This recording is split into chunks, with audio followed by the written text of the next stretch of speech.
Hala Joy huli, halata na inggit kay VNC. Kalingap Rab nagulat sa kanyang nakita. Isang mapagpalang araw mga Kalingap, maraming salamat sa inyong suporta mga Kalingap. Huwag niyo po kalimutang mag-subscribe kay Kuya Val at Kalingap Rab pati sa ating munting channel. Maraming salamat po. Mga Kalingap, hindi na talaga mapigil ang sobrang dami ng blessing na bumuhos sa pamilya nila VNC. Una ay natulungan si VNC ng may lapit sa kay Kalingap Rab, natulungan siya na makapag-aral hanggang sa kolehiyo at makapagtapos ng kurso ay sagot na ng mga bigating sponsor ni VNC. Pangalawa ay napagawaan pa sila ng bahay at nagkaroon ng sasakyan, isang tricycle para sa tatay ni VNC at motor naman para service ni VNC. Maging ang pagpapagamot sa nanay at tatay ni VNC kapag may nararamdaman ay suportado ng Kalingap. Kung kaya't hindi talaga sukat akalain ni VNC na ang hiling niya sa Panginoon at pinagdarasal niya ay matutupad sa isang iglap lang at lubos-lubos pa ang binigay na biyaya sa kanilang pamilya.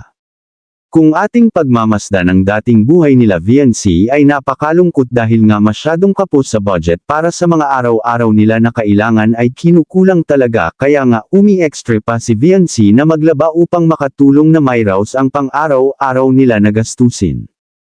Kaya napakalaking pasasalamat ni VNC nang may lapit siya sa Kalingap dahil napakalaki ng naitulong nito sa kanilang pamilya. Makikita na natin ang tamis at saya sa kanilang pamilya na nagkakaisa at tulong-tulong na hindi nawalan ng pag-asa kahit matinding hirap ang pinagdaanan ay hindi naging hadlang upang sila ay magka-watek-watek. Bagkus ay naging mas matibay ang kanilang samahan upang kahit anong pagsubok ay kayang lagpasan.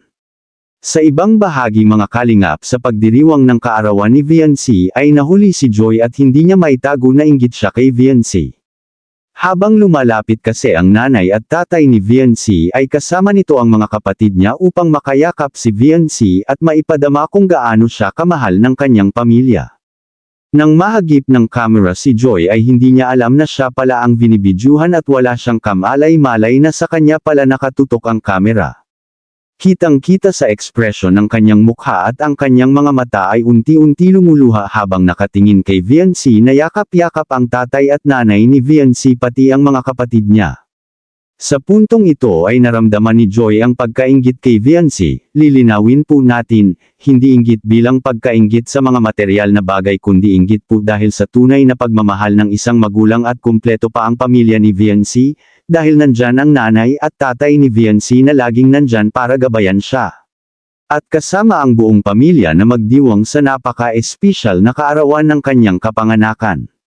Kahit masayahing bata si Joy ay hindi niya pa din kayang itago na uhaw siya sa pagmamahal ng kanyang tatay. Nakakalungkot lang isipin dahil broken family sila Joy Diwata, pero ganun pa man ay hindi siya nagkulang sa pagmamahal mula sa kanyang nanay at kapatid. Anong masasabi mo tungkol dito mga Kalingap? I-comment mo lang sa baba ang gusto mong sabihin at ating babasahin isa-isa. Maraming salamat po. To God be the glory.